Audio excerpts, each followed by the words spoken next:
Good morning. Welcome back to Morning Live. Comfort food isn't just an idea. What you eat can affect your mental health.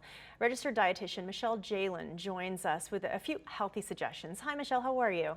Hi, Leslie. Good. How are Hi. you? Good. Thank you. Well, with World Mental Health Day coming up this Saturday, and Yes. of course, all of us being in this pandemic right now, it's very timely as well. We need to be very conscious of our mental health. A lot of people feeling very isolated and alone.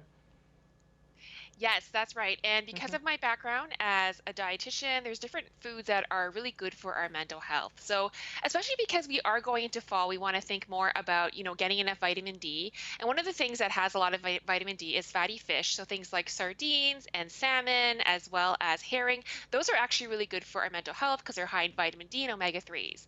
Even things Right. like even things like margarine are fortified with vitamin D, as well as nuts and seeds. So, like almonds and pumpkin seeds are high in healthy fats.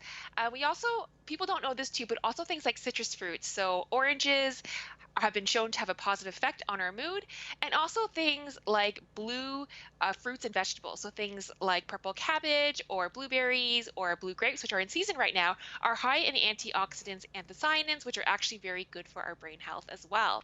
So, besides different kinds of foods, there are also different types of foods that you might want to avoid. So, things like excessive alcohol and maybe other drugs can have an impact on our brain health, as well as things like excess caffeine can increase anxiety, so it can make us have feel more jittery or more stressed during this time. And these are just things to be mindful of and to watch out for, to make sure to ensure that we have really good mental health going into fall, and as stuff changes in the news, and as Yes. we keep going forward in the world. Yes. Right, and a lot more people being home, working from home, home with their kids, studying, and so when you're again, as I was mentioning early in an earlier interview, you're near the kitchen or you're in the kitchen a lot more, and you know what, I might as well have another coffee. Or we heard a lot through earlier months in the pandemic, people drinking too much alcohol, as you just alluded to, just being home and patterns of life changing a little bit. So just being more cognizant of that.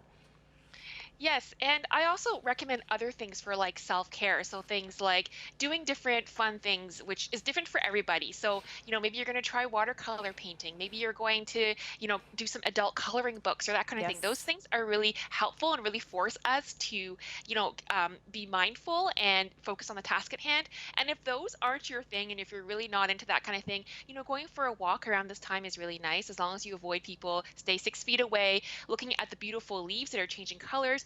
Nature has shown to have a really positive effect on our mental health, and the more we get outside too, the better it is for our mind and our spirit and our mental health as well.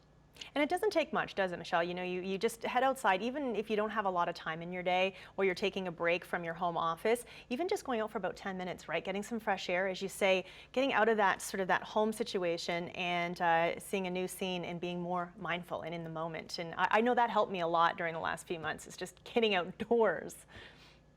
Yes, nature has such a great impact on our mental health. And you know what? Even the government of Ontario also has a lot of excellent mental health resources that are free. You just go to the ontario.ca website and just type in mental health support. And then there's so many different resources that are available to Ontarians that you can use, that some are geared towards specific groups, so like youth and children, as well as different communities. But a lot of that stuff is free, and you might as well use it if you need it. And it's okay because it is there for you and it is meant for you to use.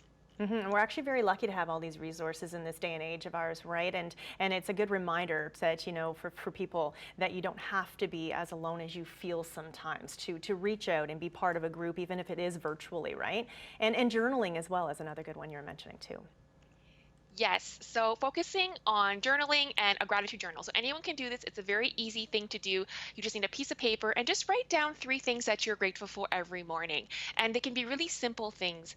And as well, to take it one step further, write down something you're going to do for your own self-care. And with gratitude journaling, what it's actually shown is over time, it actually makes us more resilient and more happier and more positive when we write down things and focus on things that we are indeed grateful for every single day. That's a really good tip. And to do it with your kids as well, make it a family thing, right? And to focus, as you say, on the positive. Yes, it's a Hmm. great way to also just get them into the habit now of like focusing on what you are grateful for, especially with Exactly. Thanksgiving coming up as well. You got it. All right, registered dietitian Michelle Jalen, thank you so much for coming on the show. We appreciate your feedback. All Thank right, you, take Leslie. care. Mhm.